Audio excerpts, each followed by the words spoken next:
Hello there, welcome back to another video. Like, comment and subscribe. Today we're going to be replacing an AAV or servicing it.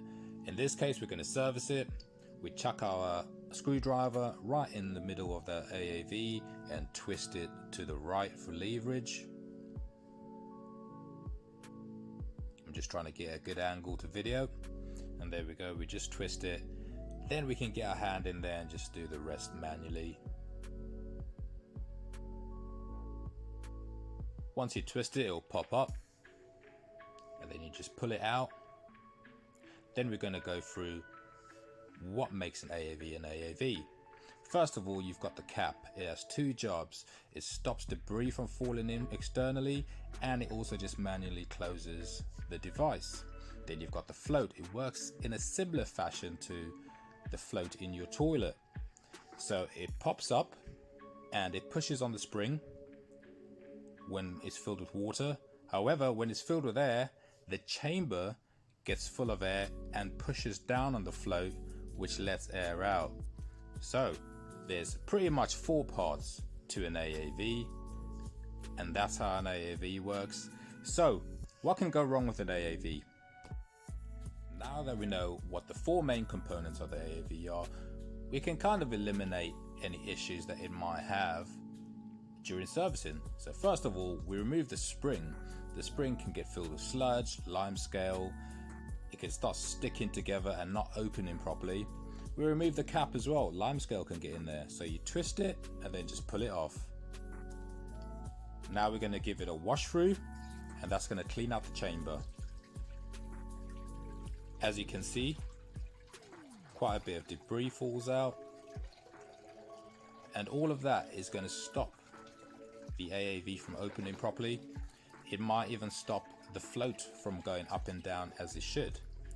So there's no need to replace an AAV every single time. You could save yourself 15 to 40 pounds depending on how much that particular AAV costs, and it's as simple as that.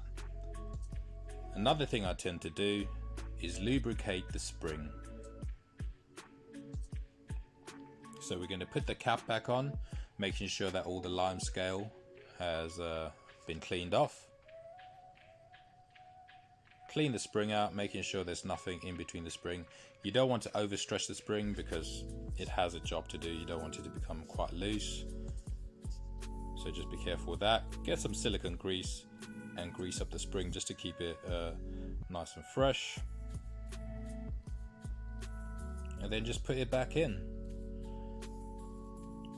And it really is as simple as that.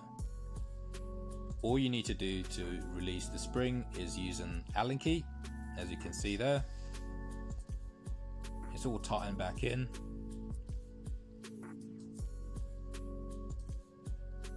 Now we chuck it back into position.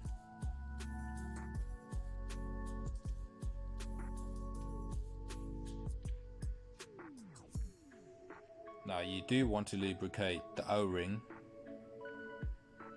and you push down in the middle, because as you do this, it can be a hassle with some boilers.